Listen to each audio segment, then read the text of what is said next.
భారత్ పాకిస్తాన్ మధ్య Asia cup 2025 trophy వివాదం ఇప్పట్లో ముగిసేలా లేదు.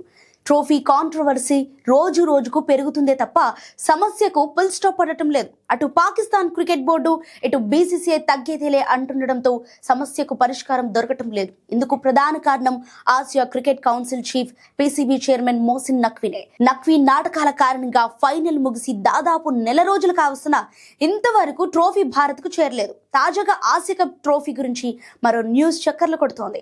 ఆసియా కప్ 2025 ట్రోఫీని ఏసీసీ హెడ్ క్వార్టర్స్ నుంచి అబుదాబిలోని గుర్తు తెలియని ప్రాంతానికి మోసిన్ నఖ్వీ తరలించాడని నెట్టింట వార్తలు వస్తున్నాయి. బీసీసీఐకి చెందిన ఓ అధికారి తాజాగా ఏసీసీ కార్యాలయాన్ని సందర్శించగా అక్కడ ట్రోఫీ కనిపించలేదట. ప్రస్తుతం నఖ్వీ స్వాధీనంలో అబుదాబిలోని ఓ రహస్య ప్రదేశంలో ట్రోఫీ ఉందట. కొందరు వ్యక్తుల ద్వారా సదరు బీసీసీఐ అధికారి ఈ విషయాన్ని తెలుసుకున్నాడట.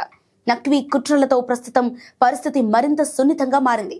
బీసీసీఐ అధికారి లేదా టీమిండియా ఆటగాడు వస్తేనే ట్రోఫీని నేరుగా అప్పగిస్తామని నఖ్వీ మొండి పట్టుపడుతున్నాడు. బీసీసీఐ మాత్రం అందుకు ఒప్పుకోవటం లేదు. ఐసీసీకి ఫిర్యాదు చేయడానికి బీసీసీఐ సిద్ధంగా ఉంది.